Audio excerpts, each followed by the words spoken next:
All right, you may have seen some videos, you may have not seen some videos, but this one is about the case for home buying.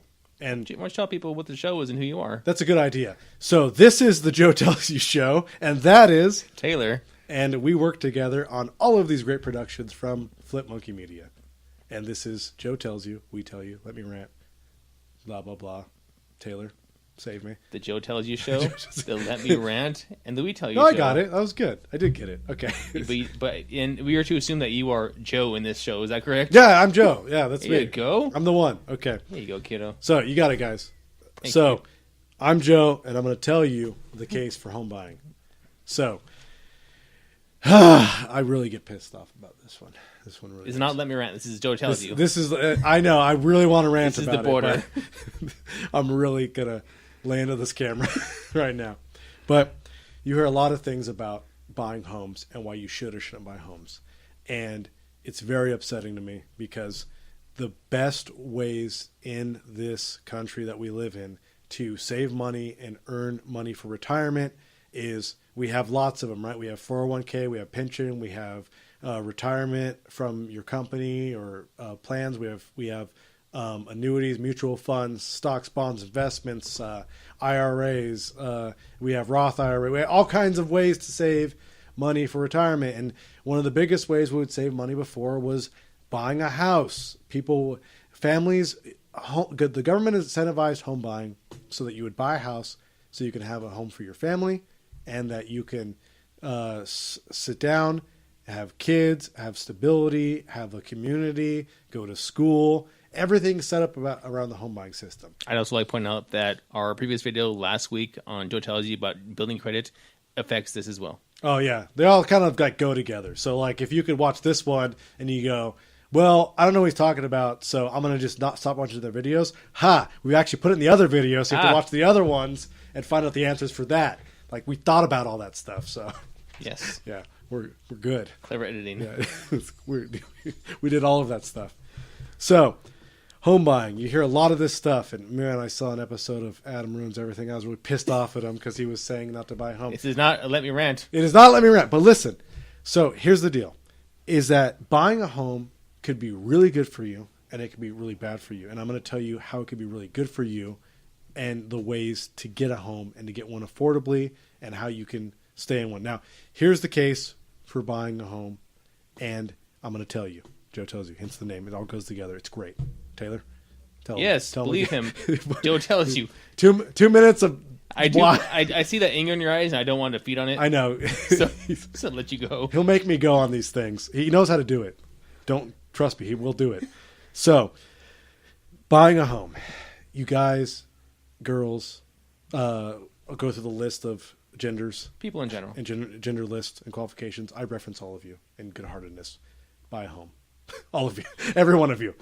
Everyone. Yeah. Because here's why. Everyone wants to say, I've heard the argument before about, oh, well, I can move wherever I want, and I got good rent, and I'm going to stay here, and they're going to, it's going to make this forever, and rent control, and blah, blah, blah, okay? Nothing is forever if it's not yours. It doesn't work that way. It's not going to happen that way. Sorry to be the first one to tell you this, because no one's told you that before, but look at what happened in San Francisco. Rent control, things like that, don't work, because if people want to get you out and they own the building, they will get you out. They will find ways to have you not live there. They will close it down, reopen it. They'll do all kinds of ways, because when the market dictates the amount of rent you'll pay, the amount of rent you'll pay makes a lot of money to the landlord who owns the building. There's really nothing you can do if you don't own the building. You can get away for a while, but eventually he'll get you out, and he will own the building. He will make his money, and someone else will be paying a higher amount of money to live in the place you called home for 20 years. Or she. Or she, whatever. I'm going to say he, she, whatever. But it doesn't matter. We're a gender-neutral show, right? Even though it keeps saying he. Yeah. Stop it, you. I grew up at a different time. Continue. So, we have stability in homeownership. And you may be thinking, but here's the problem. If I own a home, I'm going to not have stability because the property can go down in value. Well, here's the deal with that. If you have a 30-year fixed mortgage and your property goes down in value, don't sell the property, first and foremost. And if you say, oh, that's easy for you to say, I don't have money, get a roommate, get a family member, share the place, have somebody move in, do something. A lot of people already do this. It's very common. It happens all the time. I do this. Taylor does it. Loves to live it on his own. Beautiful place. But I load them in, because the thing is that even though mortgage is a lot of money, it doesn't have to be. You can do a lot of things, like you can have a stable mortgage payment, 30-year fixed. You can have, the interest rates are still low right now to buy a home, and that payment is yours for the rest of the loan. It's yours. You have it. It's fixed. As long as you don't get a weird interest only or inflated loan, it's yours. You have it. You can have that payment. And if you rent a place, the landlord could make the rent go up. The rent can be raised every single year. You don't get any tax money for renting a home. You don't get any money back. When you actually buy a home and you own a home, you get to have a very low down payment. You might be thinking like, it's a lot of money. It's 3%, sometimes 5%. I see this all the time. There are buyer programs where even the state of California has programs. CalHAFA, all these different programs that are out there that you can look up and I can show you, or you can reference, that give you down payment assistance if you have a certain amount of income, if you have low income or struggling income. They can help you with all these programs. You just have to look. You just haven't been looking. Go look. They're out there to help you. They'll help you with down payment. You have maybe assistance from your money from work in your 401k or in your retirement account. You can use that money to help buy a house. You can use it. You can get a loan from your retirement, penalty free. It doesn't count as an early withdrawal. You can take it to help buy your home. We were just talking about this last week with Taylor. We went over it, that you can use up to 50% of your retirement account, or up to $50,000, depending whichever is greater. Whichever is less, to get your home and get the down payment for it. They have it out there. Why you want to get a home is because everyone complains about affordable housing, gentrification, housing rates going up. It's going to happen everywhere. You know why? Because this place is a great place to live. And I don't mean California. I mean everywhere in the United States. We have property ownership. It's cool. Like, there's stuff to do. It doesn't matter. You can yell at Trump and tell him you don't like him. They're not going to throw you in jail for it. Well, maybe. But it's great. You want to be part of the system here. And the number one people that aren't part of the system that are in my age group are people my age, millennials, people like you.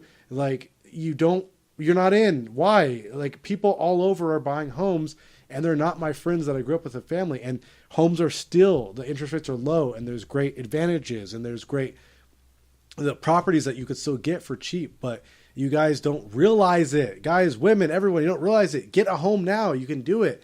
And if you follow the show and talk to us, you have the ability, and I can tell you exactly how to do it. So the best way to get a home is buying it for, FHA, first-time buyer programs, conventional loans, 5% down. And your home will protect you. Your ownership will protect you against raising the rent. It'll protect you against inflation. You can add to your home. You can invite people into your home. You can rent out rooms. You can have family members over and help you share in the mortgage payment. All kinds of ways in which you can make the payment, which you have advantages for when you don't own a home. And the biggest one of all is the tax write-off. Man, the tax write-off is huge. Like, you don't even understand. The tax write-off for having kids between $3,000 to $4,000 a year per kid for the government on your taxes. When you have a home, you can write off almost the entire interest amount on your mortgage payment of your home. So if your home is a easy amount, $1,000 a month in mortgage and interest payments, you can write off about $12,000 or so a year. And that's a tax write-off. So if you make over about $10,000 a year, and then you go over $18,000, $20,000 a year, you're getting taxed at a rate. It goes from 10 to 15 to 25%. You make over $37,800 a year, you are taxed at 25%. And that's a problem when you're giving 25% of your money. You think you're earning 50, 60, 70 grand a year, or whatever you're earning. You're giving 25% of that money back in federal taxes, not including state taxes or the taxes you pay every day purchasing regular items. So when you have a tax write-off, the tax write-off can get you in other brackets. If you go and you have two incomes and you earn more than $150,000 a year, if you have a single income, you earn more than $91,000 a year, your tax rate goes up to 28%, and then it can lower your tax bracket. If you are below the threshold for 25%, it can lower your bracket to pay 15 and 10%. Home ownership could be exactly what you need to save money depending on your situation. It can give you a huge benefit that you're not taking advantage of. I've seen it personally lower people's taxes by thousands of dollars. And you don't get that when you rent. You get a renter's credit in the state of California, and that is nowhere near the thousands of dollars in deduction you can be taking. You don't care about deductions. You don't want to know about deductions. Well, you care about it when you get your tax refund at the end of the year, and you go, wow, I got $2,000 back. Well, really, you should say, wow, I could have got back $5,000 or $6,000 if I owned a home. And that would be the difference of what you're paying in rent anyways. Right now in California, the prices are high, and I understand that. But in some cases, you can still get a house or a condo for about the same price that you can buy a home and pay a mortgage payment for. You just haven't done the math and looked into it. And like we talked about earlier for the credit situation, if you look into it and set yourself a goal, you can see how realistic it is to get a house. And you, by yourself, without asking anybody for help, aren't qualified to decide if you can get these things or not. And by the time you wait to make a decision, I always say, you already made a decision. You made a decision to wait. And by waiting, it cost you money. It didn't just, nothing happened while you were waiting. No, lots of things happened. It's just you didn't move. You didn't get anything. So lots of things actually took place.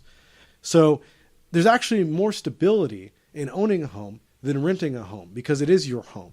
And people argue about this all the time, but those people are renting places and have never actually done the math and done the taxes. Open up TurboTax or TaxAct or one of the programs and see how much a savings can do for yourself and your bracket. Ask your tax advisor what it can do for you. And if you did the math, it might come out to actually being less money than renting. The other thing is fixing and adding. A 30-year fixed are set up because exactly that way. They're fixed for 30 years. If you're around the age of getting married, having a kid, at about 30-something years old, you have the home for 30 years, you become like 60, close to retirement age of 65, and your home is paid off, and then you retire at 65 and get Social Security. Wow, it's all set up. Look, it's all right there. You have retirement, you have owning a home, and you have all that around the age of 65 when they want you to retire, right? That's all set up for a reason because everyone's laid out the path already for your retirement by setting things up to at a certain age, if you are consistently having a living and having your life together and paying for things, you will have these things over time as you get older and retire and go approach that age. You can also sell the home. You can also make money on the equity. And then, like I said, if you have the market and the market goes down, as long as you get a proper loan, and we'll talk about the loan types and the proper loans in another show and elaborate on that. But this is a general discussion about home buying. You can have a home and during the recession, a lot of people did this. They did short sales. They couldn't afford it. It's because you got into a bad loan. That's why. If you did a 30-year fixed, you would have been fine. If you just waited, you would have had your home and you wouldn't have had to sell it. And people always tell me all the time, but I had to sell it. I had to do it. I couldn't afford it, stuff like that. Well, here's the problem. You're not talking to an actual financial advisor who knows and can help you with this stuff. What you're doing is you're talking to loan officers and people that are salesmen and realtors, and they're in the business of selling houses and selling loans to you. So you don't want to talk to that. You want to get actual financial advisor. And if you say, I can't afford a financial advisor, see how much would charge in your situation. Maybe a couple $100, maybe several $1,000s a year, or maybe they'll take it out of your tax return, or maybe they'll do something that you can afford. But you can't afford not to have expert advice. You don't want to listen to expert advice. Go on the internet, research, go on YouTube. I've learned all kinds of crazy stuff on YouTube. I'm telling you crazy stuff on YouTube. Like our show, for example. So this is all the stuff that's at your fingertips, at your disposal, that you can go look up and see for yourself and see what we're talking about. The other thing is that we have something that you can give. Like you have something at the end of your lifetime that you can live, and you have stability, and you can plan out your life, and you can give something to your family, your children, or you can even leave to charity or a loved one. You can leave your legacy in what you've earned. And when you rent a place your entire life, you don't have those things to give away. So you have stability, you have stable payment, you have legacy, you have inheritance, and you can have all of these things if you have home ownership. If you don't own a home, you're missing out on all those options. So no matter what you hear about, you don't want any responsibility, you don't want this or that or whatever, you don't want to live there, you can always rent it out. You have to live in it if you get a conventional loan for 2 years minimum, and then you can rent out your home, and then you can do all kinds of other stuff with it. But I'm in this business, and I'm telling you because I'm telling you to have options in your life. Have options. Have the ability to have a good education through either research on the internet, research programming, taking classes in computer science on the line so you can take tests to get certifications or whatever you want your field to be. You have power in having education and options. So not formal education. You don't have to go to a 4-year university or a school. You can have all kinds of education.